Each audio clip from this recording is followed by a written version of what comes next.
On today's show, I'm bringing back a returning guest. He was on my show about a year ago, January 2019. We're talking about Alpine for Technologies.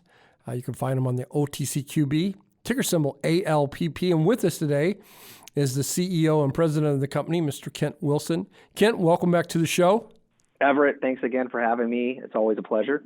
I know that you've been putting out a couple of press releases saying that your revenues were going to be up 96% increase over 2018. That being said, give us an update on 2019. What are some of the accomplishments that you're really proud of that you guys accomplished over that time frame?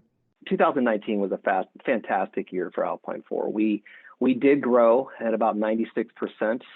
We're showing right now, we are going to run revenue around 28 to 29 million, and that would put us in the 96% growth rate over 2018. But in 2019, Alpine 4 really focused on acquiring companies that we classify as a stabilizer. And in that time, we acquired more sheet metal in early 2019, which added about $13 to $14 million a year in revenue, annualized revenue. We also added deluxe sheet metal in November of 2019, and when you add actually deluxe into the mix, we should show 28 to 29 million in 2019 for revenue. But when you add deluxe into the mix, even though it came on late in the year, we're really trailing or we're trending out about 41 to 43 million in revenue. So wow, pretty substantial growth when you add those two into it.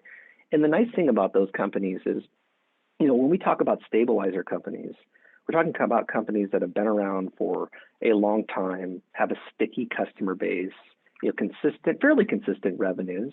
The construction industry does have its ups and downs, but we chose them because they have unique, I wouldn't say recession-proof, but recession-insulated customers. A good example is Deluxe Sheet Metal works with the University of Notre Dame. There are two types of work they do for them. One of them is facility management, or not management, but facility services, meaning they're going in and doing repairs and maintenance, and that is steady work.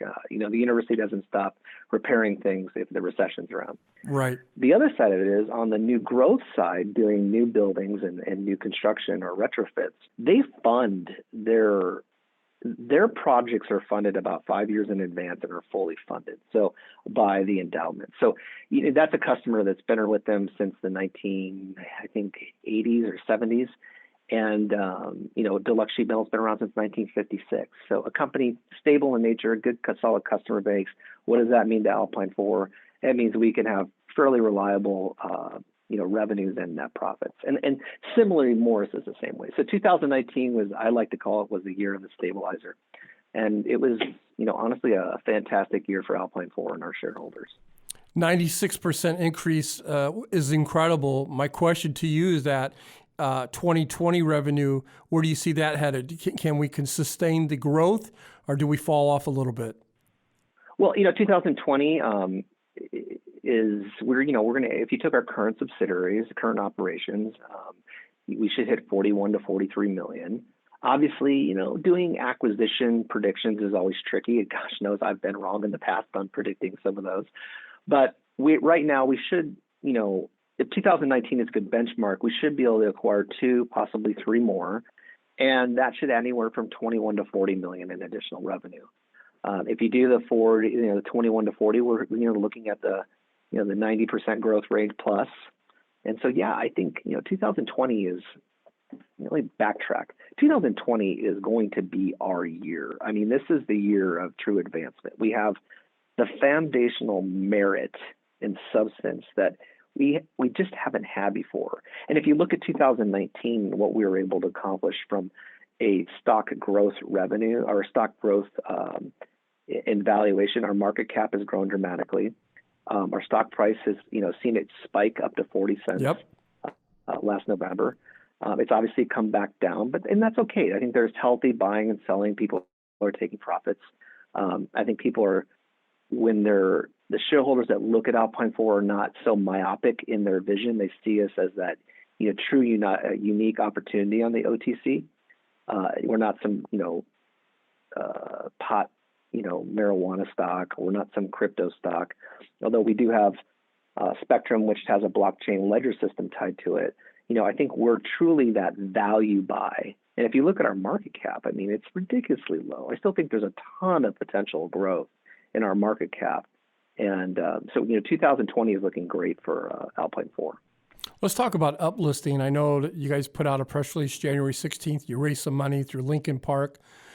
What is the picture frame, if you will, look like going forward to the uplisting that you can basically, tell myself and listeners and your stockholders why you're going to do it and why you need to do it? Sure.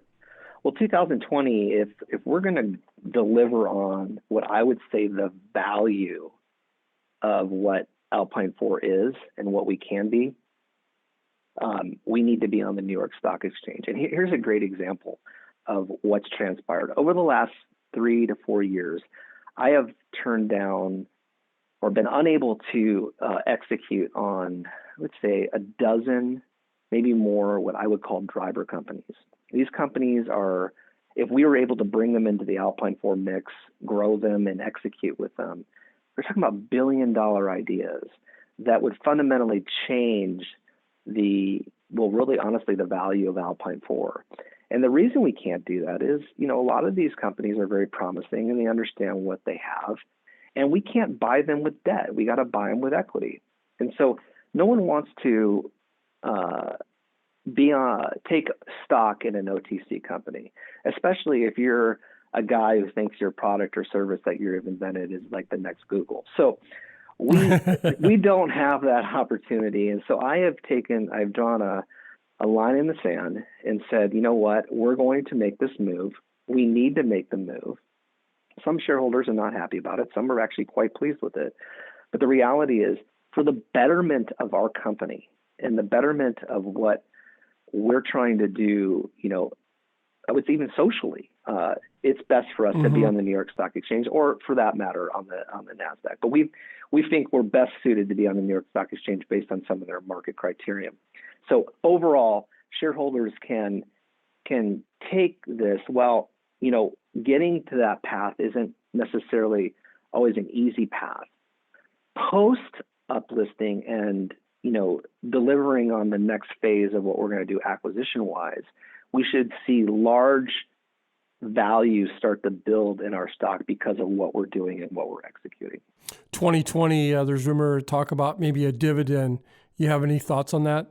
Yeah. So thanks for bringing that up. That's a key part of our uplisting strategy. And so we want to reward our shareholders that have been with us the longest, and even new shareholders.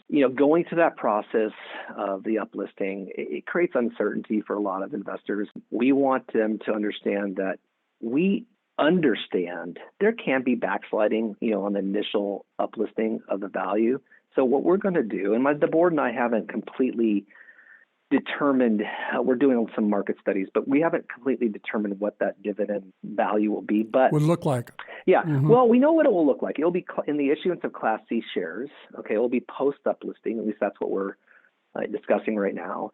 And they'll, if we take the one we did last summer, for every 10 Class A shares, you will get 1 Class C dividend.